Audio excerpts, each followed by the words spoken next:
다지하오. 안녕하세요 여러분. YBM 강남다루센터의 HSK 대표 강사 구봉미입니다. 자, 요즘에 많은 분들이요 승진이나 취직 혹은 유학 준비 때문에 많은 분들이 HSK를 준비하고 계신데요. 자, 그런 여러분들에게 제가 조금이나마 도움을 드리고자 자, HSK는 어떤 식으로 구성이 되어 있고 그 다음에 어떤 방향으로 우리가 공부를 해야 할지 몇 가지 팁을 드리려고 합니다. 자, 먼저 오늘 제가 갖고 온 건요. 자, HSK 5급 구성에 대해서 설명을 좀 드릴 건데요. 5급은 4급과 마찬가지로 듣기, 독해, 쓰기 이렇게 세 파트로 나뉘어져 있어요. 각각 영역은 100점 만점이고요. 세 영역이니까 300점 만점이 되겠죠. 300점 만점 중에서 180점을 획득하시면 여러분 합격이라고 보시면 되겠습니다. 자, 보면이 옆으로 넘어가서 각각 뭐 제1부분, 제2부분, 제1부분, 2부분, 3부분, 또한 1부분, 2부분 이런 식으로 나뉘어져 있는데요. 이 1부분, 2부분으로 나뉘는 이유는요.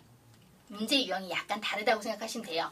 문제 유형에 따라서 약간 푸는 팁이 좀 다르긴 한데 오늘 선생님이 그런 부분까지 설명하기에는 조금 시간이 짧은 것 같고요. 전체적으로 우리가 듣기는 어떻게 공부하면 좋을 것인지, 독해는 어떻게 공부하면 좋을 것인지, 또한 쓰기는 어떤 식으로 공부를 해야 할지 전체적으로 선생님이 좀 가이드라인을 제시해 드리려고 합니다. 자, 첫 번째로 우리 듣기예요. 많은 학생들이 가장 난해하고 어려워하는 부분이 바로 이 듣기가 아닌가 싶은데요.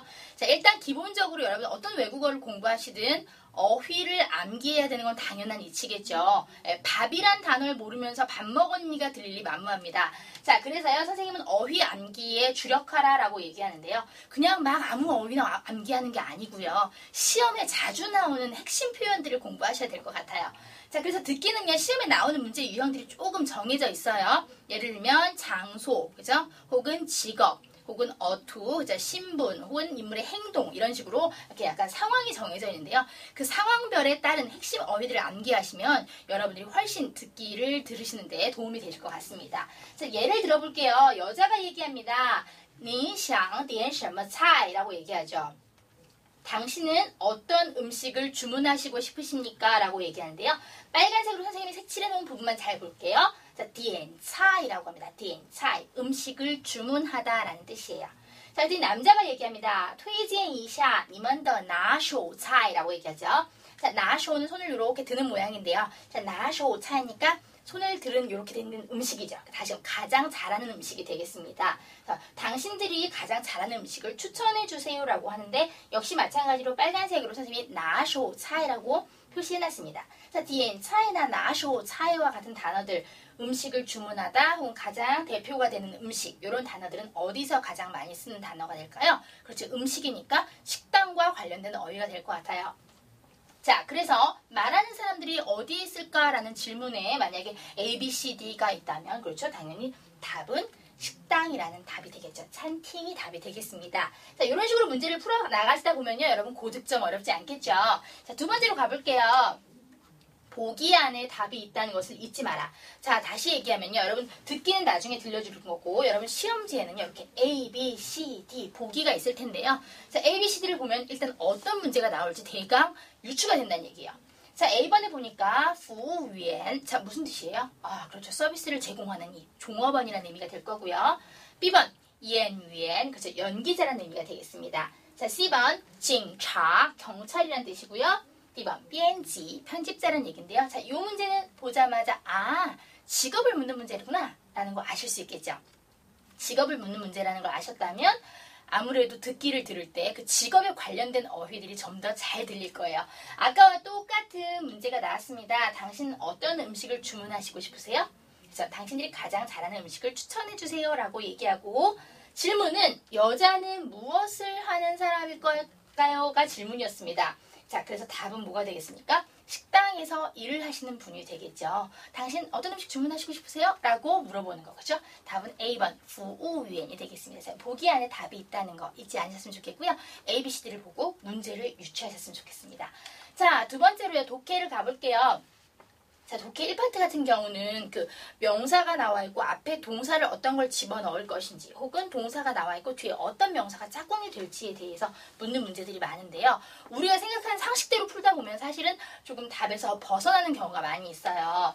그래서 우리는 중국어다운, 그죠? 중국스러운 말을 외워야 되는데 그런 거 우리 따페이라고 하는데요. 짝꿍이 되는 단어들을 암기하셔야 되겠습니다. 자, 예를 들면요. 우리 작용을 하다라고 해서 하다라는 동사 쭈어라고 외우고 작용이란 단어 쭈어용을 외웠어요.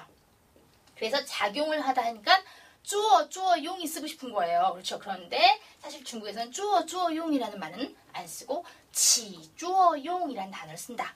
자, 지는요. 여기서는 작용을 뭐 일으키다 이런 느낌. 그죠? 그래서 작용을 하다라고 하는데 쪼어용 앞에는 동사 지가 들어가는구나.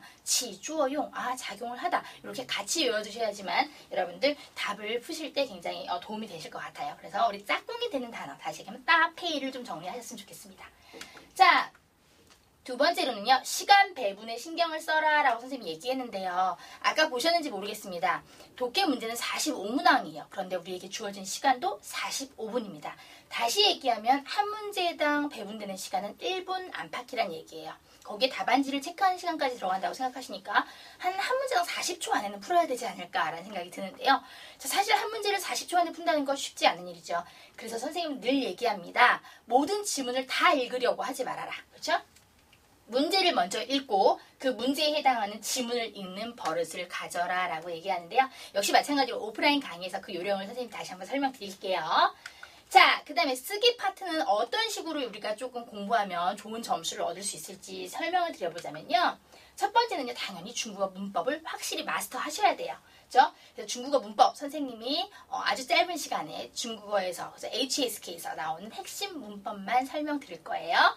자, 우리 중국어 문법 중에서도 사실은 시험에 가장 중요하게 빠지지 않고 나오는 문법이 바로 바자문, 빼이자문, 비교문, 혹은 형용사 수라문 뭐 이런 것들인데요. 간단하게 우리 바자문 옛날에 배우셨겠지만 한번 다시 보자면요.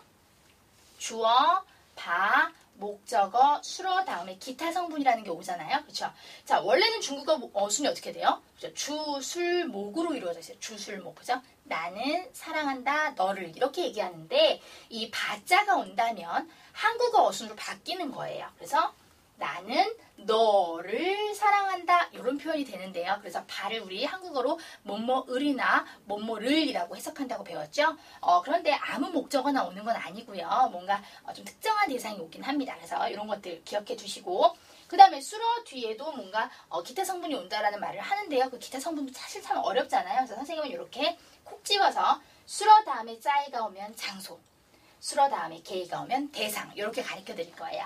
자, 그래서 我把这杯咖啡放在桌子上 그러면 나는 이 커피를 테이블 위에 놓는다. 그렇죠. 밑에 他把这朵花送给老师 그러면 그는 이 꽃을 선생님에게 보낸다라는 이런 의미가 되겠습니다. 자, 시험에 빠지지 않고 나오는 바자문, 빼이자문, 빗자 비교문 확실히 여러분들 잡아놓으셔야 HSK 5급 1파트에서 좋은 점수 얻으실 수 있을 거예요.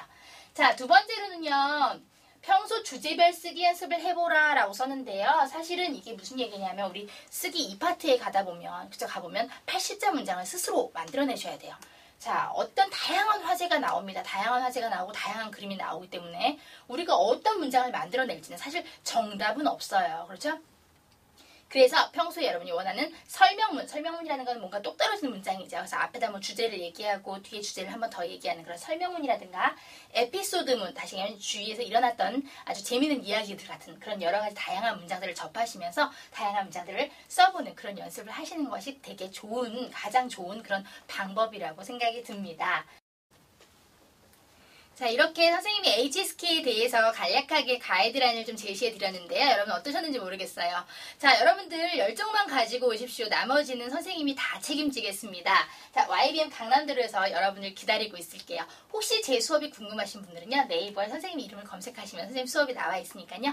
살펴보셔도 좋을 것 같습니다. 자, 여러분 이제까지 수고하셨습니다. 다음 시간에 다시 만날게요. 大家再见。